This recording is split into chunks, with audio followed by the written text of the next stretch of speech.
الحمد لله رب العالمين والصلاة والسلام على سيد المرسلين وخاتم النبيين وعلى أهل بيته الطيبين الطاهرين وأصحابه المقربين المعززين. قال الله تعالى في القرآن العظيم: قد أفلح من زكاها. صدق الله مولانا العلي العظيم. لكن سب حضرت علامہ قاری ضیاء اللہ سیالوی صاحب جو ختم نبوت کے محاذ پر آقا دو جہاں کی عنایت سے پہلے داری فرماتے ہیں، اور آج پیران پیر غوث اعظم دستگیر کی نسبت سے ہمارے نہایت عزیز جمع فکر جوان صاحب مفتی نعمان کریم عارض انصاری صاحب اور میرے پسندیدہ سناخن باسط انصاری اشرفی اور ان کے ساتھیوں مل کر جس محبت پیار چاہت کے ساتھ محفل سجائی ہے، خدا رب الجلال اس کا بہترین انعام انہیں دنیا میں اور آخرت میں عطا فرمائے۔ ان کے والدین خوش نصیب ہیں جن کی اولادیں کہ اپنی جوانی کو سرکار کے دین کے لیے وقف کیے ہوئے ہیں۔ بلا تمہید گفتگو کا آغاز کر رہا ہوں، مجھے کوئی لمبا خطاب نہیں کرنا، مجھے آپ کی نشست کا بھی احساس ہے کہ طویل وقت سے آپ تشریف فرما ہے، بالکل پورے اس احساس کے ساتھ میں مختصر گفتگو اپنی نظر کر رہا ہوں۔ خالق کائنات نے سورۃ الشمس میں قسمیں کھانی اور قسمیں کھانے کے بعد پھر ایک نتیجہ جو میں براہ راست اس نتیجے سے آغاز کر رہا ہوں۔ قد افلح من زکاہا، بس کامیاب تو وہ ہے جس نے خود کو پاک کر دیا، جس نے اپنا تزکیہ کر لیا، خود کو پاک کر لیا، بس وہی فلاح پا۔ کامیابی کا راز طہارت میں ہے، تزکیے میں ہے۔ آقا دو جہاں علیہ السلام نے طہارت کو نصف ایمان قرار دیا، جسے لوگ صفائی کہتے ہیں، صفائی نصف ایمان، طہارت نصف ایمان۔ اور یہ پاکیزگی کیا ہے؟ صفائی اور چیز ہوتی ہے، پاکیزگی اور چیز ہوتی ہے۔ کوئی چیز بظاہر صاف رہتے ہوئے بھی ناپاک ہو سکتی ہے، لیکن جو چیز پاک ہے وہ اللہ کے دربار میں مقرب ہے۔ اور پاکیزگی کا مطلب صرف جسم کی پاکیزگی نہیں ہے، پاکیزگی کا مطلب ہے سوچ کے دھاروں کی پاکیزگی، پاکیزگی کا مطلب ہے احساسات کی پاکیزگی، پاکیزگی کا مطلب ہے کلام کی پاکیزگی، سماعت کی پاکیزگی، بصارت کی پاکیزگی۔ یہی پاکیزگی آقا دو جہاں علیہ السلام کو جو 4 نکات دے کر خدا بند ذوالجلال نے مبعوث فرمایا تھا، هو الذی بعث فی الامیین رسولا منہم یتلو علیہم آیاتہ ویزکیہم ویعلمہم الکتاب والحکمہ وَإِنْ كَانُوا مِنْ قَبْلُ لَفِي ضَلَالٍ مُبِينٍ۔ 4 امور کیا تھے؟ آقا دو جہاں کو اللہ نے امیین میں مبعوث کیا 4 کام کرنے کے لیے: تلاوت آیات، تزکیہ نفس، تعلیم کتاب، تعلیم حکمت۔ حضور کی بعثت سے قبل انسانیت کھلی گمراہی میں تھی۔ 4 کاموں کے لیے اللہ نے اپنے محبوب کو بھیجا: تلاوت آیات، تزکیہ نفس، تعلیم کتاب، تعلیم حکمت۔ اور یہ 4 کام آقا دو جہاں نے انجام دیے۔ نتیجہ یہ نکلا کہ صحابہ کرام کی جماعت سامنے آئی، اور پھر جیسے قبلہ قاری صاحب فرما رہے تھے، سرکار پر ختم نبوت ہو گئی، تو اب سرکار کی ختم نبوت کے بعد وہ کار تبلیغ جو پہلے انبیاء کرتے تھے، حضور کی ختم نبوت کے بعد اب حضور کی امت کے اولیاء کرتے ہیں۔ اور ان اولیاء میں اعلیٰ حضرت امام احمد رضا خان فاضل بریلی رحمۃ اللہ علیہ نے فتاوی رضویہ میں ملا علی قاری رحمۃ اللہ علیہ کی کتاب المسلول سے ایک اقتباس دیا ہے، جس میں ملا علی قاری رحمۃ اللہ علیہ نے فرمایا، اس کو اعلیٰ حضرت نے فتاوی رضویہ میں نقل کیا ہے کہ اللہ نے عالم ولایت کو ایک شخصیت کے ساتھ خاص کیا، اور آدم علیہ السلام سے ان کی اولادوں میں جس کو بھی ولایت ملی اسی ذات کے طفیل ملی، اور اس ذات کا نام نامی اسم گرامی علی ابن ابی طالب۔ اور پھر اعلیٰ حضرت لکھتے ہیں کہ یہ منصب مولا علی کے لیے خاص رہا، یہاں تک کہ پھر امام حسن عسکری انہیں یہ منصب عطا ہوا، اور پھر جس کو ولایت عطا ہوتی امام حسن عسکری کے ذریعے عطا ہوتی، یہاں تک کہ غوث الاعظم کی ولادت ہوئی، پھر یہ منصب غوث الاعظم کو ملا کہ اب جس کو بھی ولایت عطا ہوتی ہے دربار غوثیت سے، اور یہ منصب غوث اعظم کے ساتھ رہے گا تا وقت کہ امام مہدی کی ولادت ہو جائے، پھر امام مہدی کے ذریعے ولایت کا نظام چلے۔ تو غوث اعظم اولیاء کے سردار ہیں۔ ہم 11ویں شریف مناتے ہیں، قادری خانقاہ آباد ہے، غوث الاعظم کی 11ویں شریف کا لنگر، منقبتیں اور رسومات وہ ہمارے معاشرے میں عام ہیں۔ جو آج ہم غوث الاعظم کے نام پر کر رہے ہیں، کیا غوث الاعظم نے ہم سے یہی تقاضا کیا تھا؟ یہ ہے بنیادی سوال۔ غوث الاعظم کی جو پوری سیرت مبارکہ ہے، 91 سال غوث الاعظم کی حیات ظاہری ہے۔ اس 91 سالہ سیرت کا تقاضا کیا یہ تھا کہ جب خیرات کرو تو 11 روپے کر دو، ہر مہینے چاند کی 11 تاریخ کو ایک نیاز دلا دو، بڑی 11ویں شریف آئے تو بڑی 11ویں کر دو؟ کیا یہ غوث الاعظم کی سیرت کا پیغام تھا؟ ہرگز نہیں۔ یہ سب ہماری عقیدت ہے، ہماری عقیدت کا حصہ ہے، یہ ہم کرتے ہیں، کرتے آئے ہیں، کرتے رہیں گے، لیکن جو منشور غوث الاعظم ہے وہ مختلف ہے، جو مقصدیت ہے غوث الاعظم کی وہ مختلف ہے۔ بس اسی کو میں چاہتا ہوں کہ بالکل مختصر آپ کی نظر کر دوں۔ ہمارے ہاں غوث الاعظم کی سیرت، اس کی کئی اجزاء ہیں۔ ولادت سے 8 سال تک کی سیرت، وہی پہلا 8 سال سے پھر 18 سال تک کا دور، یہ ایک دوسرا دور ہے کیونکہ یہاں سے پھر تعلیمی مراحل ہیں۔ 18 سال سے 26 سال کی عمر تک کا دور، یہ ایک اگلا دور ہے۔ اس 18 سال سے 26 سال کی عمر کا دور یہ وہ ہے جس میں تحصیل علوم ظاہری ہو چکی، اب خداوند ذوالجلال کی قربت کے لیے آگے بڑھ رہا ہے۔ 26 سال کی عمر کے بعد پھر 43 سال کی عمر تک کا وہ دور ہے کہ جب یہ عرصہ اس میں آپ کو مرشد گرامی میسر آئے، شیخ ابوالسعید مبارک 26 سال کی عمر میں آپ کو بیعت ہوئے تھے، اور جب ان کا وصال ہوا اس کو غوث الاعظم کی عمر مبارک 43 سال کی۔ تو مرشد گرامی کی خدمت میں جو وقت گزرا وہ 26 سال کی عمر سے 43 سال تک کا عرصہ ہے۔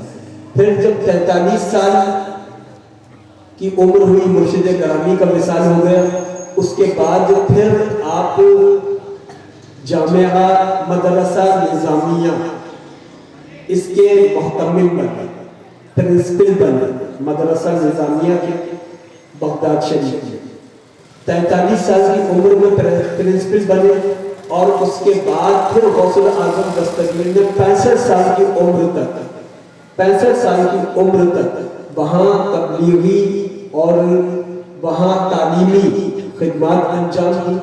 جب 65 سال غوث الاعظم کی عمر مبارک ہوئی، پھر غوث الاعظم نے اس مدرسے کو پھیلایا، اس مدرسے کی مختلف علاقوں میں شاخیں قائم کی۔ ان شاخوں میں ایسے طلبہ تیار کیے جو طلبہ علوم ظاہری میں بھی کمال پر ہو، علوم باطنی میں بھی کمال پر ہو. یعنی جب ان کا ظاہر دیکھو تو شریعت یاد آ جائے، اور ان کے باطن پر جب نگاہ جائے تو نظام طریقت سمجھ میں آ جائے. ایسی جماعت تیار کی. لوگ یہ سمجھتے ہیں کہ شاید غوث الاعظم دستگیر کی سیرت مبارکہ میں صرف کرامات ہیں، کرامات تواتر کے ساتھ ہیں. ابن تیمیہ نے اعتراف کیا ہے، ابن تیمیہ جیسا شخص کہتا ہے کہ غوث الاعظم کی کرامات حد تواتر تک ہے.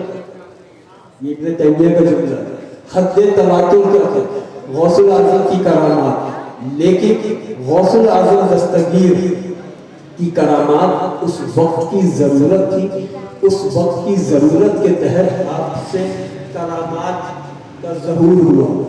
آج اس امت کی ضرورت غوث الاعظم کی کرامات نہیں ہے، تعلیمات ہے. اس امت کی ضرورت غوث الاعظم نے مردہ زندہ کیا، وہ غوث الاعظم سے کر سکتے تھے. میں اور آپ کیا کریں گے؟ غوث الاعظم نے مردہ مرغی کو زندہ کر دیا، وہ غوث الاعظم سے کر سکتے تھے. میں اور آپ کیا کریں گے؟ تو ہمارے اور آپ کے لیے غوث الاعظم کا وہ نظام ہے جو غوث الاعظم نے قائم کیا. اور پھر غوث الاعظم نے 65 سال کی عمر کے بعد سے اس مدرسے کو فروغ دیا، مختلف شاخیں قائم کی، اور ایک مدرسے سے دوسرے مدرسے تک کا جو فاصلہ ہوتا تھا، ایک شہر سے دوسرے شہر، اس درمیان میں مسافر خانے تعمیر کیے. ان مسافر خانوں کی تعمیر کا مقصد کیا تھا؟ جب لوگ سفر کرتے ہو، راستے میں مسافر خانہ آ جائے تو اس مسافر خانے میں لوگ پڑاؤ کریں تو وہی دین ان تک پہنچا دیا جائے، وہی دین کی تعلیم ان کو دے دی جائے.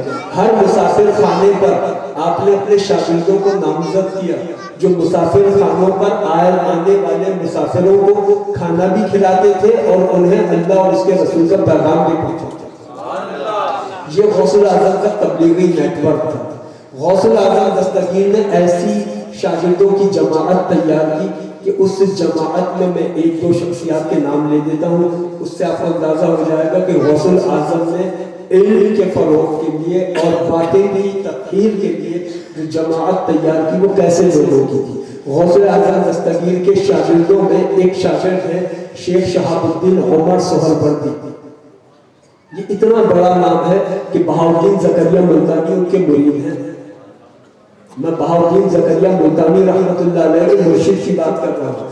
بہاؤالدین زکریا ملتانی کے مرشد شیخ شہاب الدین عمر سہروردی مرید تھے شیخ ابو النجیب سہروردی کے، لیکن شاگرد تھے غوث اعظم دستگیر کے. غوث اعظم کا شاگرد سلسلہ سہروردیہ کا امام ہے، خواجہ خواجگان حضور غریب نواز چشتیہ سلسلے کے امام ہیں، سلطان الہند ہیں، لیکن شاگرد کس کے ہیں؟ پیران پیر غوث اعظم دستگیر کے. غوث الاعظم کی میں نے عرض کیا 91 سال عمر ظاہری تھی.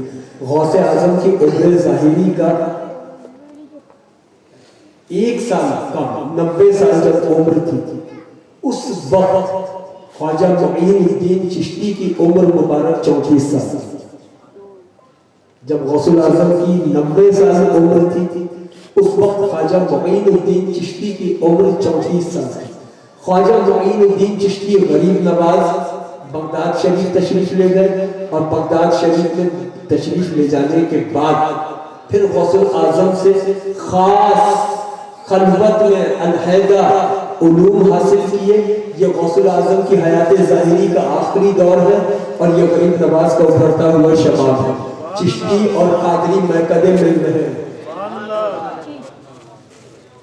57 دن غوث اعظم کی خدمت میں غریب نواز رہے. غریب نواز کا اپنا بیان موجود ہے. غریب نواز فرماتے ہیں کہ میں 57 دن غوث اعظم کے ساتھ یوں رہا کہ دن اور رات میں ایک لمحے کے لیے ان سے جدا نہیں ہوتا تھا. یہ غوث الاعظم کے شاگرد ہیں. ان کے شاگردوں کو دیکھ کر سمجھا جا سکتا ہے کہ غوث الاعظم نے کس طرح کی تبدیلی اس معاشرے میں برپا کی.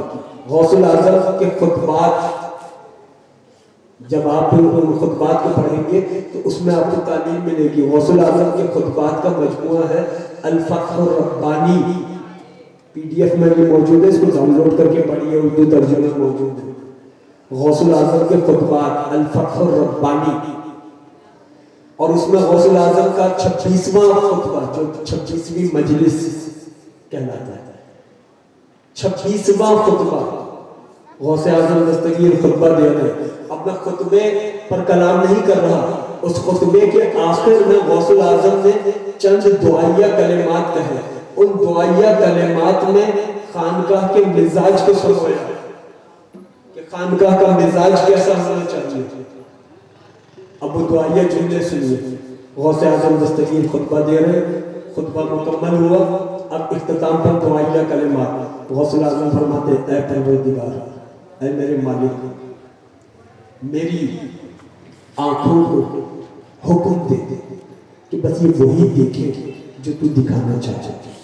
اے اللہ میری سماعتوں کو حکم دے دے کہ یہ بس وہ سنے جو تو سنانا چاہتا ہے. اے اللہ میری زبان کو حکم دے دے کہ میری زبان بس وہی بولے جو تو مجھ سے بلوانا چاہتا ہے. اے اللہ تو میرے قدموں کو حکم دے دے کہ میرے قدم بس وہاں جائیں جہاں تو بھیجنا چاہتا ہے. اے اللہ میرے ہاتھوں کو حکم دے دے, یہ ہاتھ بس وہ کرے جو تو ان سے کام لینا چاہتا ہے. آپ کا کیا خیال ہے کہ یہ رسمی جملے نہیں, اس کے پیچھے پوری ایک فلسفی ہے, اور وہ فلسفی کیا ہے؟ فلسفی یہ ہے کہ انسان کے حیطۂ علم جو چیز بھی آتی ہے حواس خمسہ سے, اگر کسی شخص کی 5 سینسز ڈسکنیکٹ کر دیے جائیں, حواس خمسہ معطل کر دیے جائیں, ایسے شخص کے علم میں رتی برابر آپ اضافہ نہیں کر سکتے. یعنی جو شخص نہ دیکھ سکتا ہو, نہ سن سکتا ہو, نہ سونگ سکتا ہو, نہ بول سکتا ہو, نہ چکھ سکتا ہو, نہ چیز کو محسوس کر سکتا ہو, اس شخص کے علم میں رتی برابر اضافہ ممکن نہیں ہے. جو کچھ انسان کے شعور میں ہے وہ سب کا سب حواس خمسہ کے ذریعے ہے. تو غوث الاعظم نے رب ذوالجلال سے حواس خمسہ کی تطہیر مانگی, حواس خمسہ کی پاکیزگی مانگی. اے پروردگار تو میرے ان حواس خمسہ کو پاک کر دے, میرے ان حواس کو اپنا اطاعت گزار کر دے, میرے حواس تیرے اطاعت گزار ہو جائے تو پھر میرا پورا وجود تیرا اطاعت ہو جائے. یہ ہے غوث الاعظم دستگیر کی فکر. اب بس تلخیص کر رہا ہوں بات کی. غوث اعظم دستگیر آپ کی تعلیم وضو کر رہے ہیں. ایک پرندے نے بیٹ کی, آپ کی ابا مبارک پر آ گئی. غوث اعظم نے آنکھ اٹھا کے دیکھا, پرندہ اسی پر نیچے گر گیا, زمین پر گر گیا, نگاہیں جلا.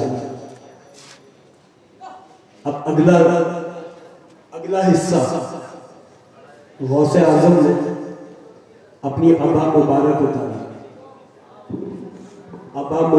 اتاری, اور اتارنے کے بعد اپنے مریدوں کو دیا, کہا کہ اس کو جا کے بازار میں فروخت کرو, اور فروخت کرنے کے بعد اس کی جو قیمت ملے وہ غریبوں میں بانٹ دو. مریدین نے پوچھا حضور یہ اچانک ایسا حکم, سبب کیا ہے؟ فرمایا کہ چیل پرندہ جس کی بیٹ میری اس ابا پر آئی تو ایک لمحے کے لیے مجھے غصہ آیا کہ میری ابا پر ایسا ہو گیا, تو میں نے غضب کی نگاہ سے دیکھا, وہ پرندہ مر گیا. میں اس کا کفارہ ادا کر رہا ہوں کہ جس ابا کی وجہ سے مجھے غصہ آیا تھا وہ ابا ہی نہ رہے. یہ ہے غوث اعظم کی تعلیم کہ اگر غصہ آئے تو غصے پر ضبط کیسے ہے. غوث اعظم دستگیر کے پاس ایک چینی آئینہ آیا تھا. اب وہ چائنا کا آئینہ نہ سمجھیے, چینی آئینہ یہ ایک سفید مٹی سے بہت زیادہ اس کو سیکل کر کے چکنا کر کے اس کو آئینے کی شکل دی جاتی ہے. وہ چینی آئینہ، پہلے چینی کے برتن بھی ہوتے تھے بزرگوں کو پتہ. چینی آئینہ کسی نے غوث الاعظم کو ہدیہ کیا تھا. غوث الاعظم کبھی کبھی اس آئینے میں دیکھ کر اپنی زلفیں سنوار لیا کرتے تھے. غوث الاعظم گھر پر موجود نہیں تھے، خادم صفائی کر رہا تھا. صفائی کے دوران خادم سے وہ آئینہ ٹوٹ گیا. آئینہ ٹوٹ گیا. خادم پریشان ہوا کہ میں یہ تو غوث الاعظم کا آئینہ تھا، یہ تو گر کر ٹوٹ گیا. تو غوث الاعظم کو میں کیسے بتاؤں، اور بتاؤں گا تو غوث الاعظم اگر ناراض ہو گئے تو ان کی ناراضگی صرف ان کی ناراضگی تھوڑی ہے، ان کی ناراضگی تو رب کی ناراضگی. کیا کیا کیا. لیکن وہ یہ ذہن میں رکھیے گا وہ کسی عام آدمی کا ملازم نہیں تھا، غوث پاک کا ملازم تھا. تو پھر شعور بھی وہی کا تھا، کمال بھی وہی کا تھا. اب کس طریقے سے اس نے غوث اعظم کو اطلاع دی وہ سلیقہ دیکھیے گا، اور غوث اعظم نے اس پر کیا تحمل کا مظاہرہ کیا وہ تحمل دیکھیے گا. غوث اعظم تشریف لایا. اب ملازم اطلاع دے رہا ہے آئینہ ٹوٹنے کی. غوث اعظم سے اس نے مصرع کہا، از قضا آئینہ چینی شکست. تقدیر کے ہاتھوں چینی آئینہ ٹوٹ گیا. حضور اس کی تقدیر میں لکھا تھا ٹوٹ جانا، وقت ہو گیا تھا اس کا، ٹوٹ گیا. اس نے مصرع میں غوث اعظم کو اطلاع دی، از قضا آئینہ چینی شکست. غوث اعظم نے اسی وقت جوابی مصرع لگایا، خوب شد اسباب خود بینی شکست. اچھا ہوا خود بینی کے اسباب ٹوٹے، بھلا ہوا خود بینی کے اسباب شکستہ ہو گئے. یہ ہے دلوں دل جوئی کرنا، یہ ہے نادم کا حوصلہ بڑھانا. جس کو احساس ندامت ہو اس کے حوصلے کو بلند کر دینا کہ تم نادم نہ ہو. غوث اعظم دستگیر کی تعلیم یہ ہے کہ قضاء و قدر پر گفتگو کر رہے ہیں اپنی خانقاہ میں. چھت سے ایک سانپ گر گیا بالکل غوث اعظم کے سامنے. درس چل رہا ہے غوث پاک کا، موضوع کیا ہے؟ قضاء و قدر. وہ سانپ سامنے گرا، گرنے کے بعد وہ اٹھا، غوث پاک کے دامن پر آیا. درس چلتا رہا، دامن پر سے اٹھا، گردن تک آیا، گردن کے گرد گھوما. درس چل رہا ہے، گردن کے گرد گھوما اور اس کے بعد پھر دوبارہ دامن سے اتر کر چلا گیا. درس چلتا رہا. جب درس ختم ہوا تو مریدین نے پوچھا کہ حضور سانپ تھا لیکن آپ نے اس کو کوئی نوٹس نہیں دیا. فرمایا کہ میں تقدیر پر بات کر رہا تھا، میں تقدیر پر بات کر رہا تھا. کیا تقدیر کے بغیر وہ آ سکتا تھا؟ میں تقدیر پر بات کر رہا تھا، کیا تقدیر کے بغیر وہ آ سکتا تھا؟ اور تقدیر کے بغیر کیا وہ مجھے اذیت پہنچا سکتا تھا؟ جب وہ میری گردن کے گرد سے گھوم رہا تھا تو اس سانپ نے مجھے کہا کہ کتنے اللہ والوں کو اس خوف سے میں ان کی ولایت سے معزول کروا چکا ہوں. عبد القادر آپ نے بھی اس واقعے کا نوٹس نہ لیا، آپ نے اس واقعے کو محسوس بھی نہ کیا. یہ ہے غوث الاعظم دستگیر کا خانقاہی نظام. غوث اعظم دستگیر دریا کے پاس سے گزر رہے ہیں. دیکھا کہ ایک شخص پریشان حال ہے. پوچھا کیا ہوا، کیوں پریشان ہے؟ اس نے کہا کہ مجھے دریا کی دوسری طرف جانا ہے، کشتی کا جو ملا ہے وہ اتنے پیسے مانگتا ہے، میرے پاس پیسے نہیں ہیں. اور اتفاق کی بات یہ تھی کہ اس کو غوث اعظم کے پاس بھی نہیں تھی. غوث اعظم اس شخص سے یہ گفتگو کر رہے تھے تو ایک شخص وہاں سے گزرا اور اس نے غوث اعظم کو دیکھا. جب غوث اعظم کو دیکھا تو غوث اعظم کی خدمت میں آیا اور اس نے 30 دینار غوث پاک کو ہدیہ پیش کی. 30 دینار ہدیہ پیش کی. غوث اعظم نے وہ 30 کے 30 دینار اس شخص کو دے دیے جو دریا کے دوسرے پار جانا چاہتا تھا. اور پھر غوث اعظم دستگیر نے فرمایا، پھر غوث اعظم دستگیر نے فرمایا کہ اللہ اگر مجھے دن رات بھی یوں دینار بھیجتا رہے، بخدا رات کا وہ وقت کہ جب میں سونے کے لیے لیٹوں اس سے پہلے سارے دینار تقسیم ہو چکے ہوں گے۔ غوث اعظم نے کبھی دنیا کی طرف نظر نہیں رکھی۔ غوث اعظم دستگیر فرماتے ہیں، یہ تو آج ہم جانتے ہیں نا کہ غوث پاک کی اتنی شان والے، یہ اتنی شان ملی کیسے؟ اب غوث پاک کی زبانی سنیے، اتنی شان ملی کیسے؟ غوث پاک فرماتے ہیں کہ میں نے 40 سال گزارے ہیں اس طرح کہ اپنی ذات کے لیے کچھ بھی نہیں کیا، کچھ بھی نہیں کیا۔ مجھے بھوک لگتی تھی، میں کھاتا نہیں تھا، پیاس لگتی تھی، پیتا نہیں تھا، بھوک کی شدت سے میں نڈھال ہو جاتا تھا۔ میں جب پڑھ رہا ہوتا تھا، بھوک کی شدت ہوتی تھی، میں نڈھال ہو کے گر جاتا تھا۔ جب میں نڈھال ہو کے گرتا تھا تو میرا رب مجھ سے کہتا تھا، عبد القادر تجھے میرے رب ہونے کی قسم کھا دے، عبد القادر تجھے میرے رب ہونے کی قسم پی لے۔ اسی کو پھر اعلیٰ حضرت نے منظور کیا، قسمیں دے دے کے کھلاتا ہے پلاتا ہے تجھے، قسمیں دے دے کے کھلاتا ہے پلاتا ہے تجھے، پیارا اللہ تیرا چاہنے والا دے دے۔ بس غوث اعظم دستگیر کی سیرت مبارکہ عملیت کی سیرت ہے۔ غوث اعظم دستگیر کی بس اب میں اختتام میں اپنی گفتگو کا کر رہا ہوں۔ غوث اعظم فرماتے ہیں کہ 40 سال میں نے یوں گزارے کہ اللہ کے لیے کیا جو کچھ بھی کیا، اپنے لیے کچھ بھی نہیں کیا۔ جب 40 سال بیت گئے تو پھر میرے رب نے مجھ سے فرمایا، اے عبد القادر تم نے 40 سال گزار دیے، اپنے لیے کچھ بھی نہیں کیا، بس وہی کیا جو ہم چاہتے تھے۔ تو اے عبد القادر اس کا بدل یہ ہے کہ آج تک جو ہم چاہتے تھے تم بس وہی کرتے رہے، تو اب اس کا بدل یہ ہے، اب وہ ہوگا جو تم چاہو گے، اب وہ ہوگا جو تم چاہو گے۔ تم ہماری مرضی پر راضی رہے تو اب تم ہماری مرضی، تمہاری رضا رب کی رضا، جس کے لیے جو تم کہہ دو گے اس کے حق میں ویسا ہی ہے۔ یہ غوث اعظم دستگیر کی تعلیم ہے۔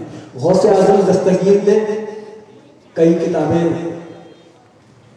مرتب فرمائی، ان میں سے ایک کتاب ہے فتوح الغائب۔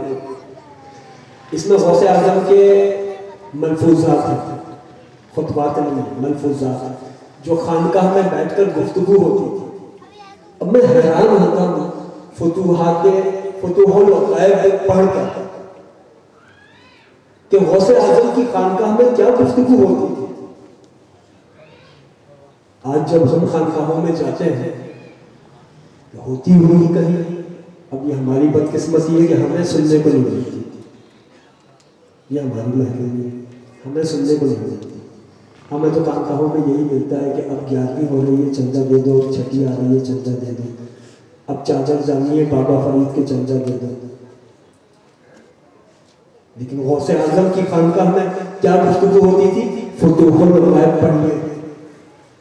اس فتوح الغیب میں غوث اعظم کے وہ ملفوظات ہیں جو آپ اپنی خانقاہ میں گفتگو فرماتے تھے، اور خانقاہ کی گفتگو کے ان ملفوظات میں سے میں ایک ملفوظ کے بس 2 یا 3 نکات پیش کر رہا ہوں کہ ایک موقع پر مریدین موجود تھے، غوث اعظم نے اپنے بیٹے سے مخاطب ہوئے اور اپنے بیٹے کو نصیحتیں کی، اور نصیحت کی بیٹے کو سنائی سارے مریدوں کو، اور ان مریدین نے لکھ کر پہنچا دیا پوری امت تک، پوری امت تک۔ اور وہ نصیحتیں کیا ہیں؟ فتوح الغائب کے اندر موجود ہیں۔ پہلی نصیحت، اے میرے بیٹے، جب امیروں سے ملنا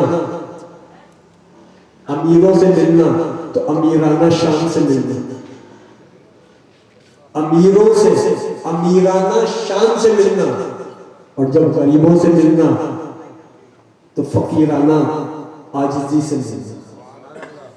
اس لیے کہ جو دولت مند ہے اس سے تم شان و شوکت جاہو حشم کے ساتھ لے، اور جو مفلس فقیر ہے اس سے مفلس و فقیر بن کر اب میں اس کی تشریح میں نہیں جا رہا، اگلے نقطے کی جانب آ رہا ہوں۔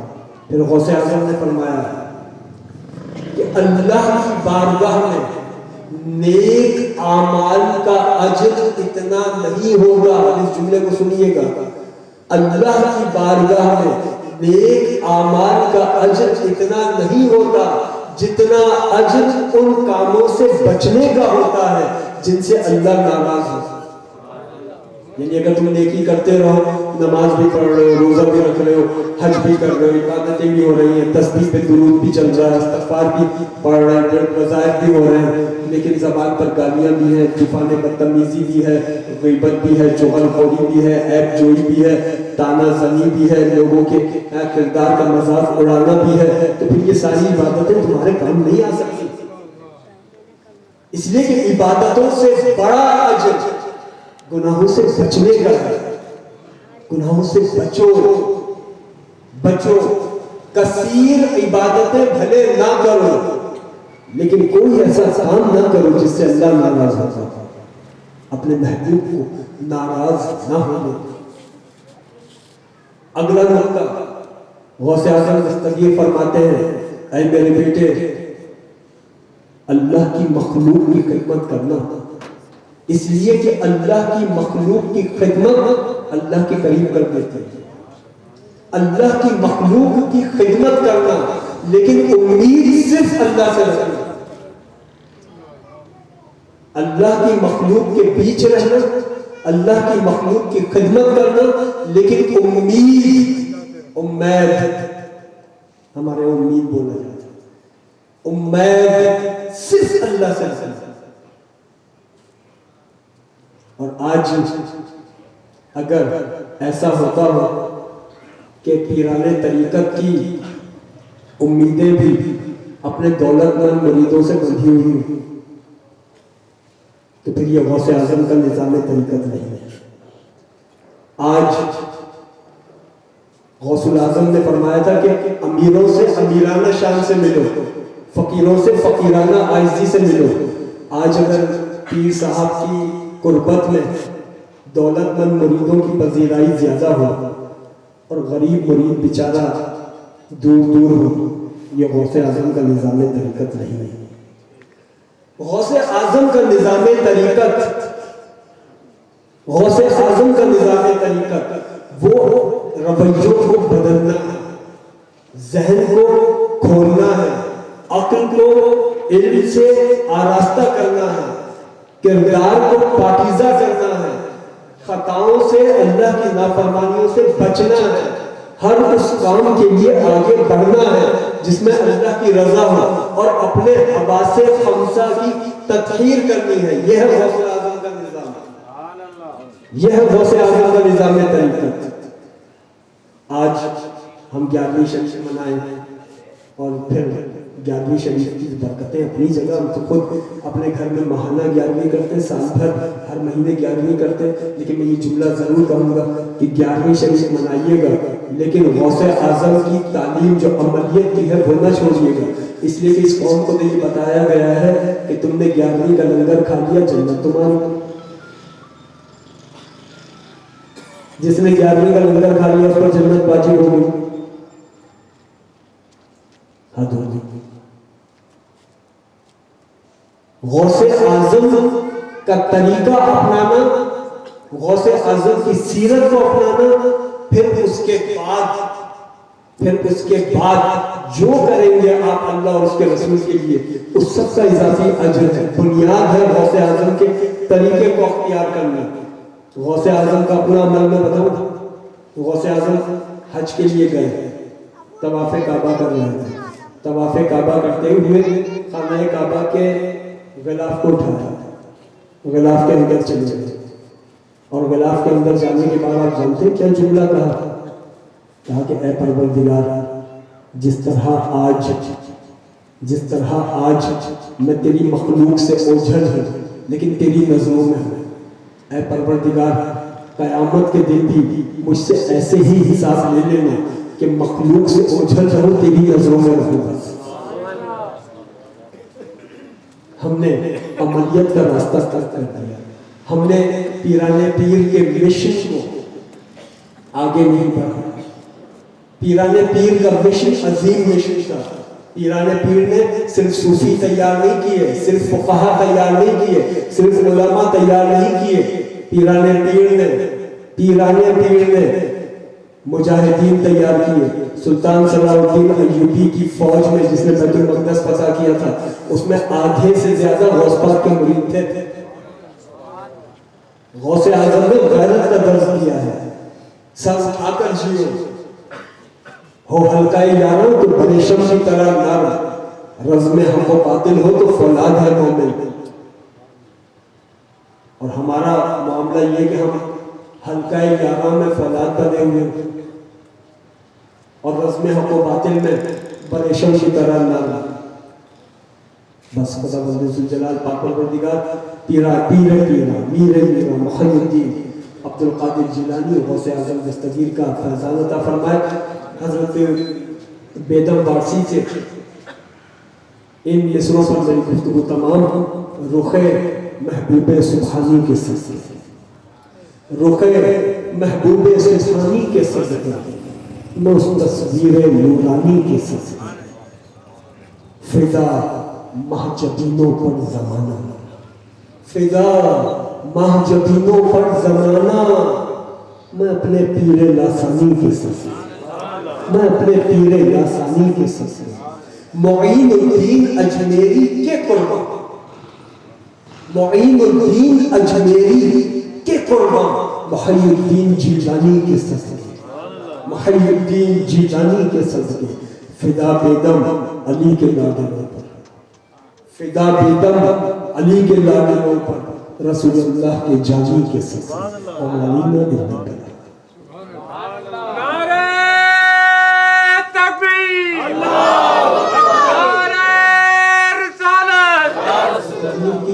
سیرت مبارکہ عملیت کی سیرت ہے.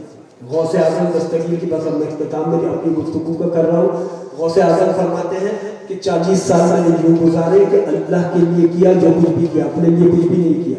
جب 40 سال بیت گئے تو پھر میرے رب نے مجھ سے فرمایا اے عبد القادر تم نے 40 سال گزار دیے، اپنے لیے کچھ بھی نہیں کیا، بس وہی کیا جو ہم چاہتے تھے.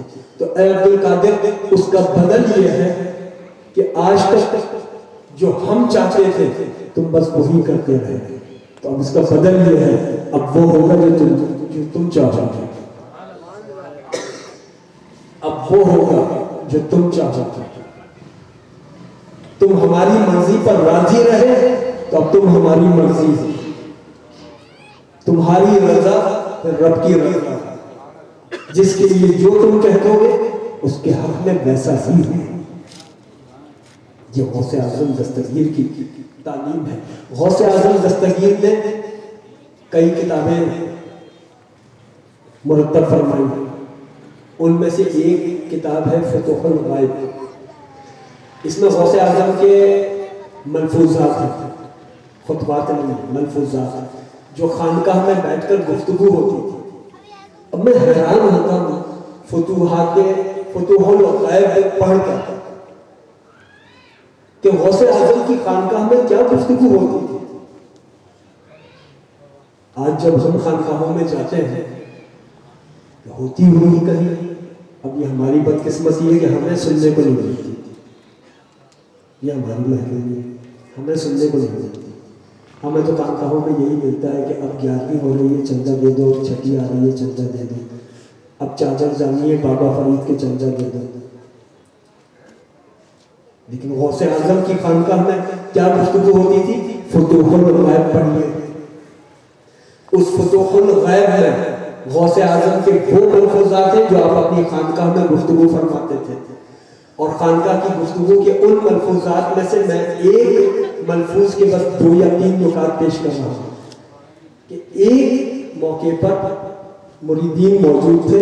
غوث اعظم نے اپنے بیٹے سے مخاطب ہوئے اور اپنے بیٹے کو نصیحتیں کی، اور نصیحت کی بیٹے کو سنائی سارے مریدوں کو، اور ان مریدین نے لکھ کر پہنچا دیا پوری امت تک، پوری امت تک. اور وہ نصیحتیں کیا ہیں؟ فتوح الغیب کے اندر موجود ہے۔ پہلی نصیحت، اے میرے بیٹے، جب امیروں سے ملنا تو امیرانہ شان سے ملنا،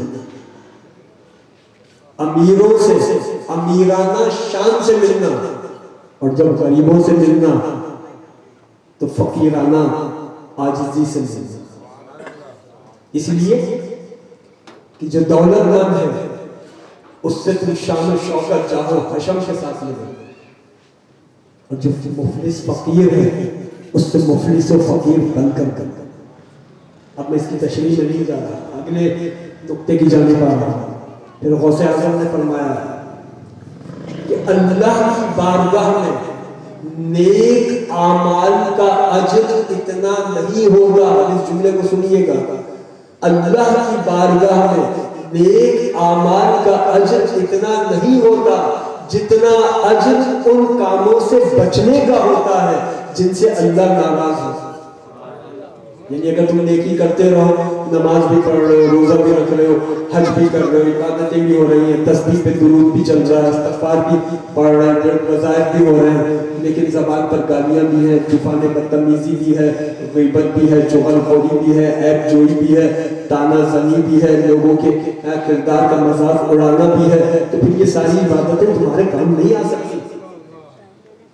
اس لیے کہ عبادتوں سے بڑا اجر گناہوں سے بچنے کا ہے۔ گناہوں سے بچو، کثیر عبادتیں بھلے نہ کرو لیکن کوئی ایسا کام نہ کرو جس سے اللہ ناراض ہوتا، اپنے محبوب کو ناراض نہ ہونے۔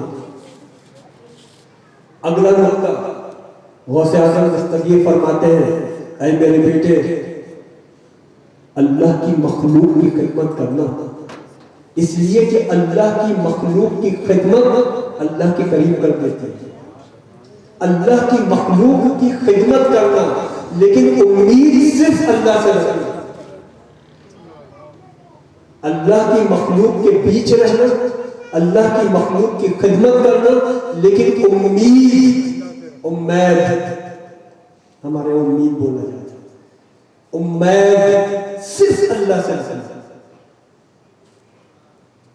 اور آج اگر ایسا ہوتا ہو کہ پیرانے طریقت کی امیدیں بھی اپنے دولت مند مریدوں سے بندھی ہوئی ہوں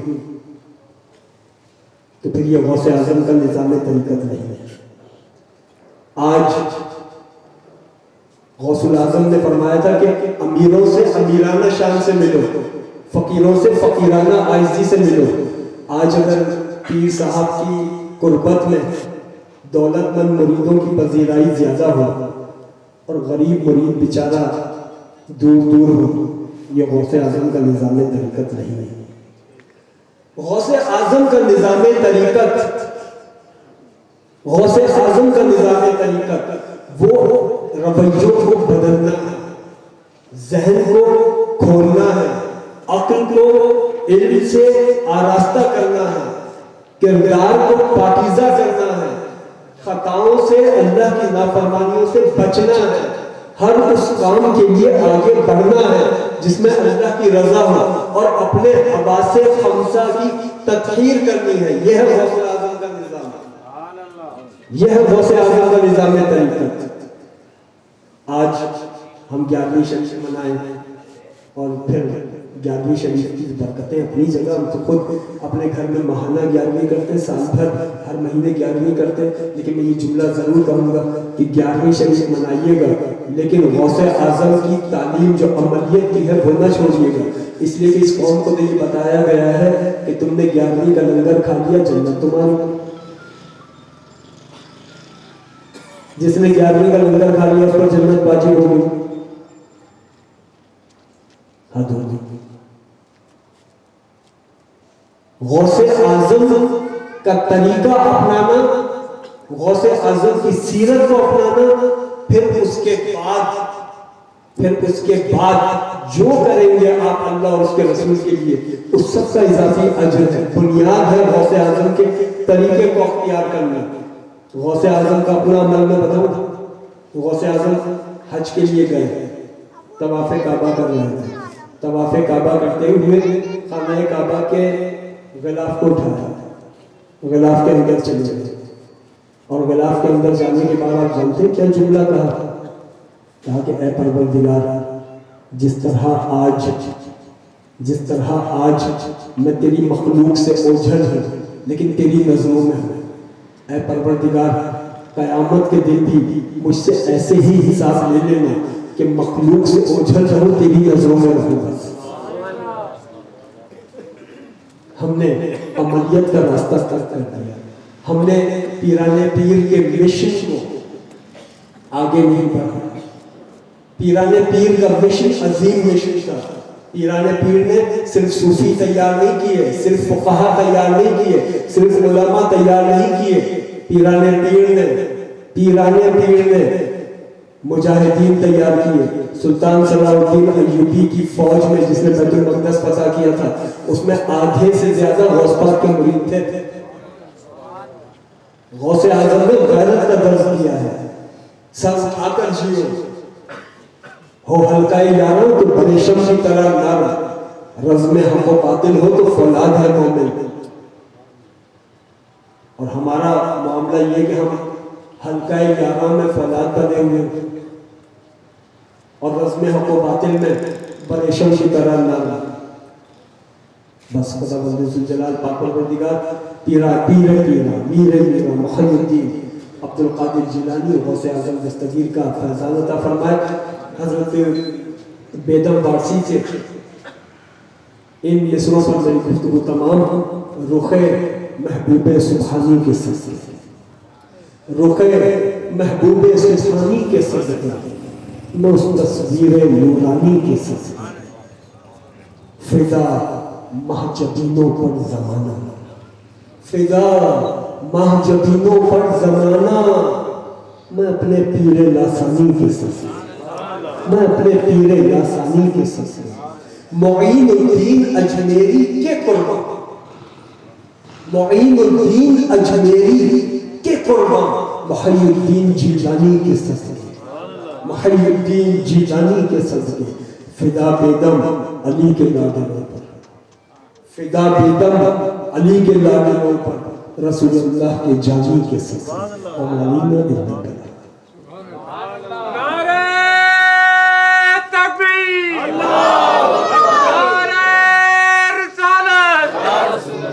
جمی ہے جالیوں پر نگاہ جمی ہے، غوث الاعظم غوث البرا ہو، نور ہو نور صلی اللہ ہو، غوث الاعظم غوث البرا ہو، نور ہو نور صلی اللہ ہو،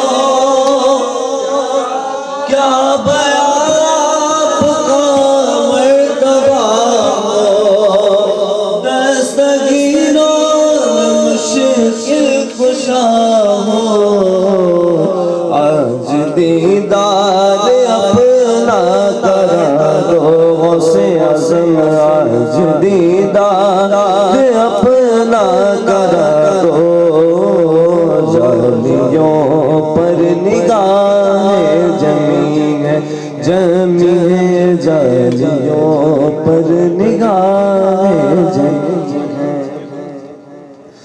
مصطفیٰ جان رحمت پیلا ہو سلام، شمع بز میں ہدایت پیدا ہو سلام، غوث اعظم امام کا بندوں کا جلوہ شان قدرت پیدا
محشر میں جب ان کی آمد ہو بھیجے سب ان کی شوقت پہ لاکھوں سلام مجھ سے خدمت کے قدسی کرے گا رضا مجھ سے خدمت کے قدسی کرے گا رضا مصطفیٰ جان رحمت پہ لاکھوں سلام شمع بز میں ہدایت پہ لاکھوں سلام الصلاۃ والسلام علیک یا رسول اللہ وعلی آلک و اصحابک یا نور اللہ. آپ لوگ تشریف رکھیں دعا ہوگی انشاءاللہ.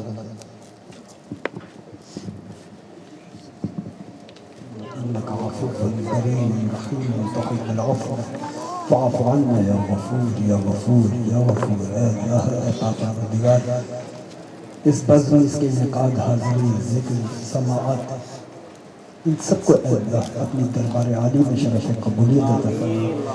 اے اللہ ان تمام مراحل میں ہماری بشری غفلتوں کوتاہیوں کو اپنے فضل سے معاف فرما. اے اللہ اس کا ذکر ثواب آقا تو جہاں علیہ السلام کے دربار عالی میں ہدیۃ تحفۃ پیش کرتے ہیں شرف قبولیت عطا فرما.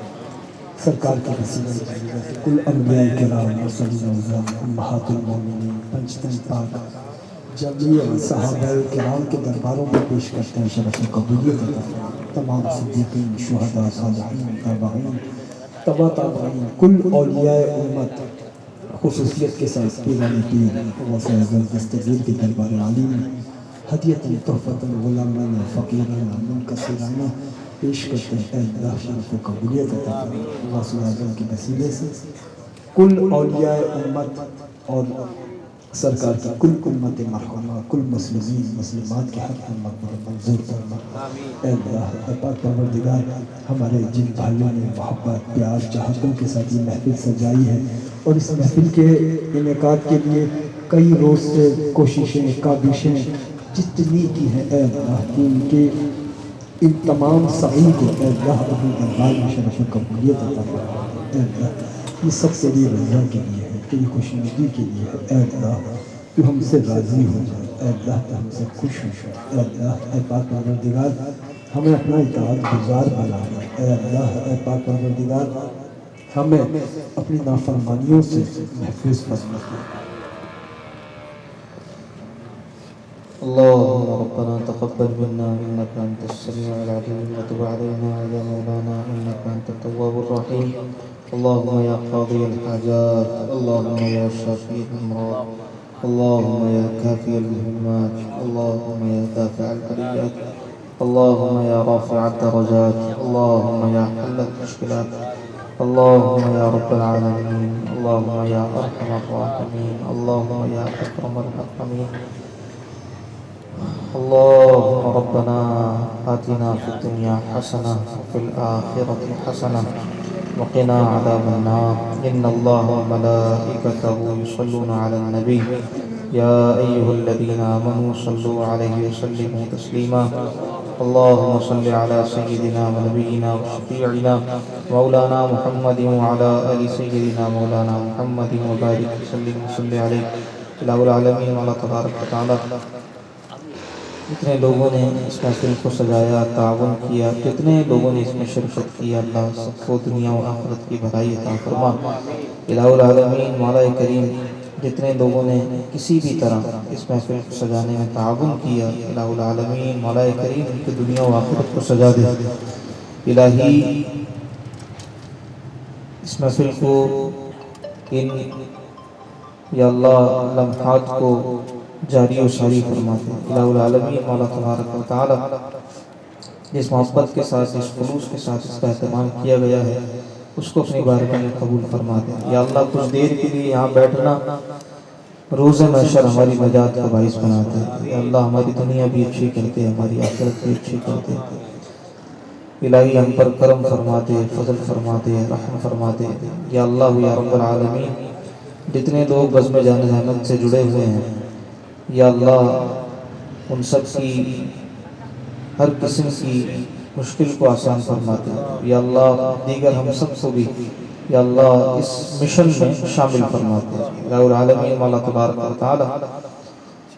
جو لوگ دین مدین کی خدمت گزار ہیں یا اللہ صوفیہ کے مشن کو آگے بڑھا رہے ہیں، خصوصاً حضور غوث اعظم کی تعلیمات کو پہنچا رہے ہیں یا اللہ ہمیں ان کی صحبتیں عطا فرما دے، ان کے دست و بازو بنا دے یا اللہ، دین کا خدمت گزار بنا دے، خدمت دین کے لیے ہمیں قبول فرما دے۔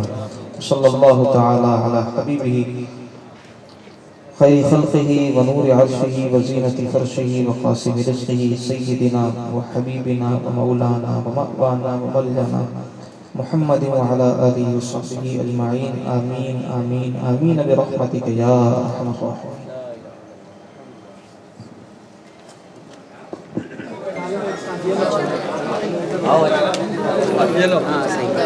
یہ لو یہ آپ بیٹھا لو ایک ساتھ، جو ہے نا یہ لو اپنے ساتھ اور بیٹھا لینا، کھانا آ جائے گا اور مسئلہ نہیں ہے، آپ اپنے ساتھ بیٹھا لینا۔